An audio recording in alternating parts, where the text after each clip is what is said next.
What is CPA marketing? Let's imagine a huge bakery that produces every kind of cookie there is. We are going to call this bakery digital marketing, and all the cookies that it produces are the digital products we encounter in our day-to-day lives.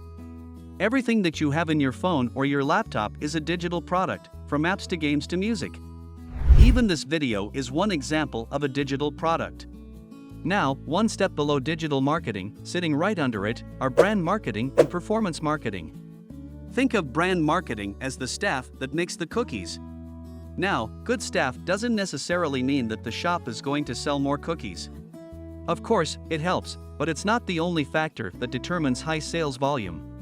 Similar to this, brand marketing targets a more long-term game rather than a direct approach, making the correlation between the message and the sales much more indirect and subtle.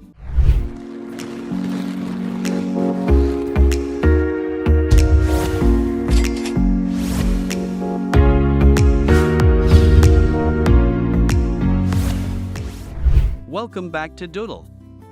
If it's your first time on this channel, we have a lot of hidden value for you on the channel, so consider subscribing and liking this video. So, without any further ado, let's dive in. Okay, in order to sell our cookies, we need to decide how exactly we are going to sell them. Are we going to build a store or maybe sell it straight from the bakery? Or are we going to walk down the street and try to sell each cookie to random people? How do we know which method is the best for selling our cookies so that we can devote all of our time and effort to it? So, this is when performance marketing comes into play. Performance marketing helps us identify the best way to promote our product based on statistical data of trial and error. In other words, it helps us trace all the steps somebody takes when buying the cookies and how those steps translate into actual value, which is the amount of cookies that we sell. Think of these steps as the price, packaging, delivery, and everything in between. To give you an idea, even that tasty, warm smell of our cookies spreading down the street is a step in our performance marketing equation. Okay, now that we know it might not be the best idea to walk down the street and try to sell cookies to strangers, let's go a step further. Instead of trying to sell them each a cookie, let's give them each one for free, but with a catch. If they sell 10 of our cookies, each of them can keep one. Now, all we have to do is make enough cookies and give them to people to sell for us in exchange for a small share. And this is pretty much what affiliate marketing is. It means you give marketers your product to sell in exchange for a commission. But we can still take things one step further at this point. I know it's a lot of information, but don't worry, we've got you on this journey. Let's give you a 5-second break. And while we are on break, you can use this time to subscribe and give this video a thumbs up. And don't forget to give yourself a pat on the back for getting this far. Okay, let's go right back to the video. Direct response marketing. So far, we've covered digital marketing along with brand and performance marketing, and we've come all the way to the concept of affiliate marketing and how it works. To understand the next concept, we have to go back to our cookie business. You haven't forgotten about it, have you? We know that our goal is to sell as many cookies as possible, and the only thing that can stop us is time. Exactly. We can sell 1 cookie per hour or 10, but to do so, we need some kind of tool that can make our process more efficient. Luckily, that tool exists, and it is called direct response marketing. Can you recall ever clicking on a link that caught your attention while you were browsing online and immediately being let down when it took you straight to the checkout page? Yeah. We know it hurts. But from a marketer's standpoint, this is considered one of the best marketing tactics to date. Especially after the introduction of sales funnels and landing pages, this became marketers' go-to way to sell stuff. CPA, cost per action, marketing. Wouldn't it be great if instead of people trying to sell you stuff every time you clicked on something, they would give it to you for free? Well, here we go with our most sneaky and secretive tool that does exactly that. It's called CPA marketing. CPA stands for cost per action, where the customer doesn't have to buy anything but instead performs some type of action. Confused? Ever signed up for a free trial, gave away your email for 10% off, or downloaded a game for a free gift card?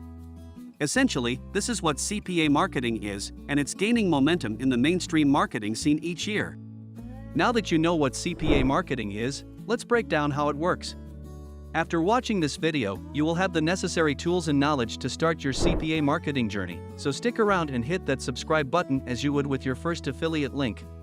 So, how does the CPA marketing model operate, and what does it essentially consist of? Imagine a simple two-side transaction between a seller and a buyer. Now add one more person in between. In CPA marketing, this middleman, whom we are going to call Mr. Bridge, takes an offer from the seller and creates some kind of landing page, website, or, in other words, bait where the potential customers are going to be bridged to the seller's page through what we call a call for action.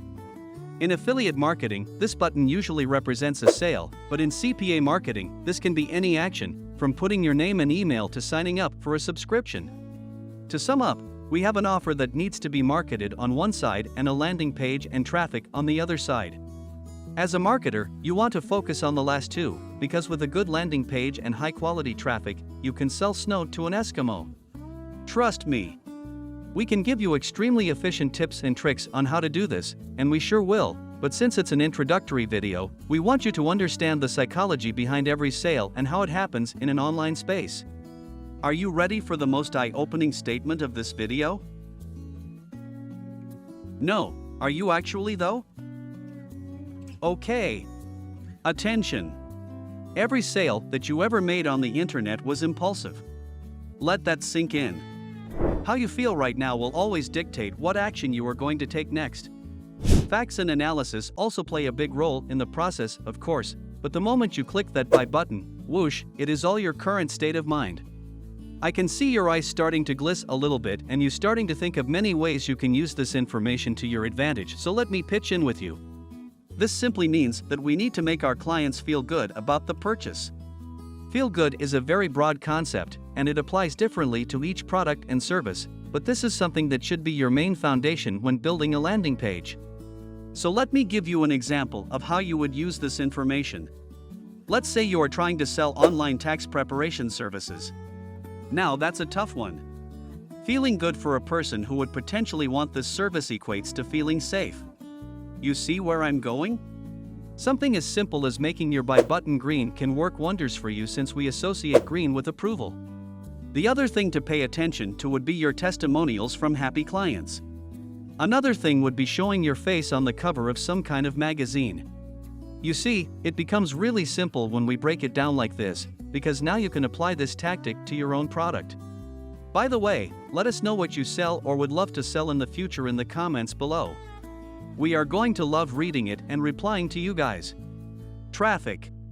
Now that we have the most basic understanding of the landing page, let's focus on the second part of the equation. Traffic. Just like actual city traffic, internet traffic moves pretty fast and in all directions. For them to get on your expressway, you need to have something they need. The reason there has been such a surge in these online business and entrepreneur guru course sales the last couple years is because people actually think they need them. What these gurus have done right is they've identified where people who buy their courses hang out. If you are a golfer in a golf community on Reddit 24/7 looking for the best golf clubs to use, you better believe that one day you will get a comment on your post from a very kind community member trying to convince you that they've found the best golf clubs on the market for 50% off. Wow! What a deal, right? You get the point. We've all been the victims of this, but our job as marketers is to analyze and ask questions as to what pushed us to make that purchase. What tactics and tricks were used on us, and which ones were more effective?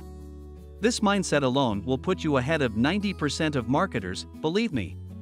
If you gained any value from this, stick around for our next video, where I'm going to be talking about CPA grip and why it is the trending topic for marketers today.